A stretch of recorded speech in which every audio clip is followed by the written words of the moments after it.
And so the bar is higher in that regard. So we talked about payments. So how many more payment companies do you think that we're going to see?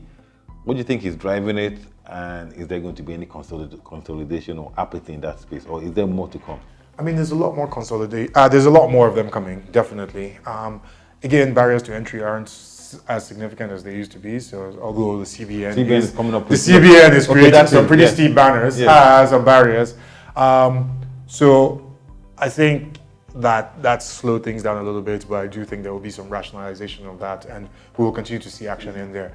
Given the amount of money that is in that space, it's inevitable that people will continue to come into that space. I do think there will be some consolidation. I do think there will be some failures, which is, I mean, the way it works in this space. I think there will be some acquisitions over time with the banks starting to, and the bigger financial institutions starting to bring some of these people in-house. So I think there's still going to be a lot of attention in that space. I also think probably the more exciting thing is that we will go beyond payments. Some of these companies will start to specialize. And I mean, there's a lot of things that we still need. We still haven't sorted out credit. And so whoever sorts out the sort of like the biggest credit. Yeah, I will ask you, don't you think these guys all do the same thing? So we're seeing a lot of, payments coming up with an alternative. Yeah. We also see a lot of finance-related ventures coming up as well. But they're all doing the same thing, and there's no innovation there. So it's the tech. Well, it's the platform, as far as I'm concerned. But then again, the innovation around the human is not. I haven't seen anything. Again, I think different. Again, I think that's where the hope is that they will start to push beyond the obvious. They're solving.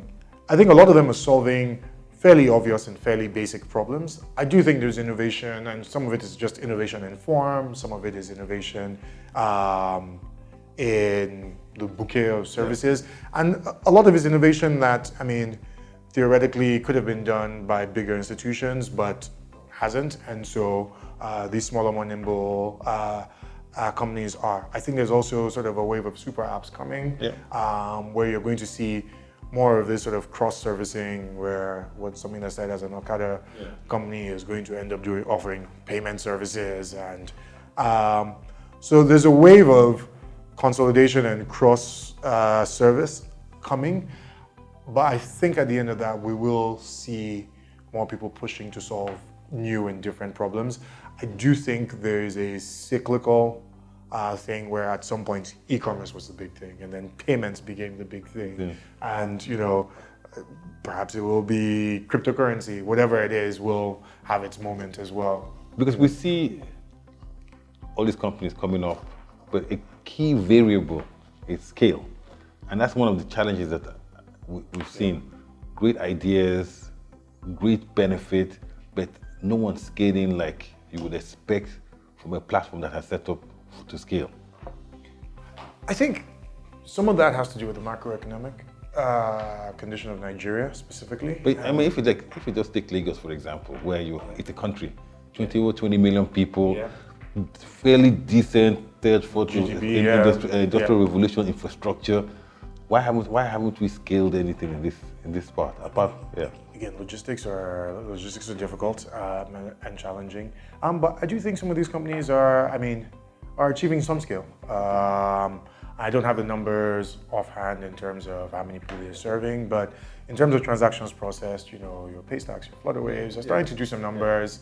I think something that's important to note from, and this was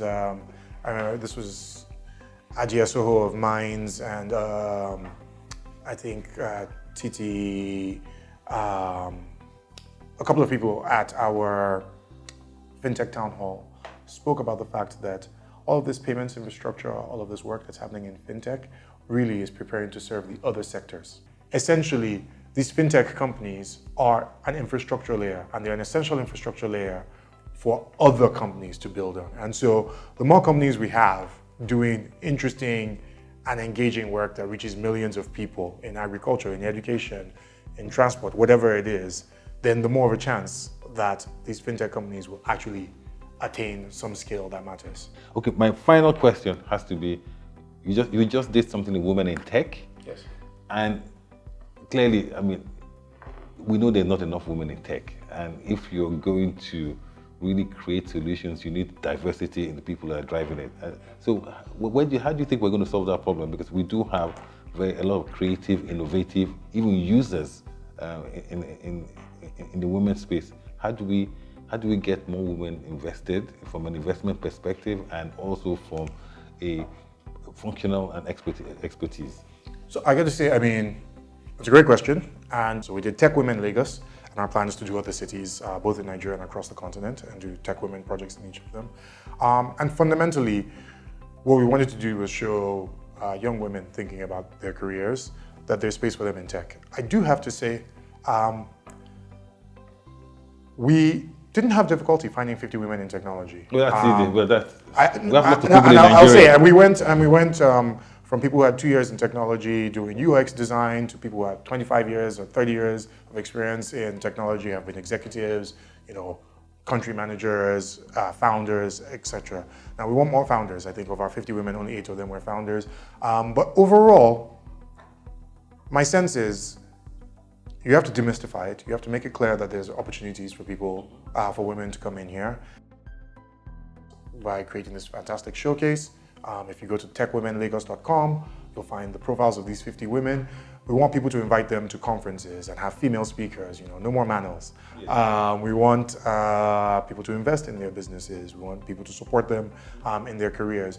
But what we also did was we created workshops for these 50 women to speak to other women who are thinking about coming into the space. We had excursions where we had students come and see the exhibition, and we had some of the women in the exhibition speak to them.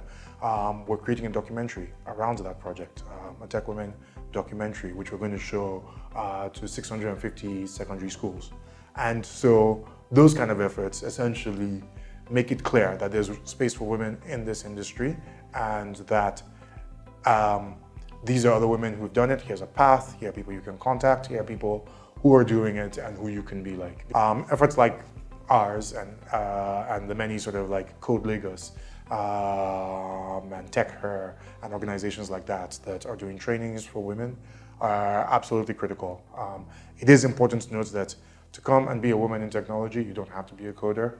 I mean, code is important, yes. But we need UX designers, we need executives, we need people to do partnerships, we need people who understand tech and it's to do research, who understand tech and its real human impacts, to come and participate in the industry.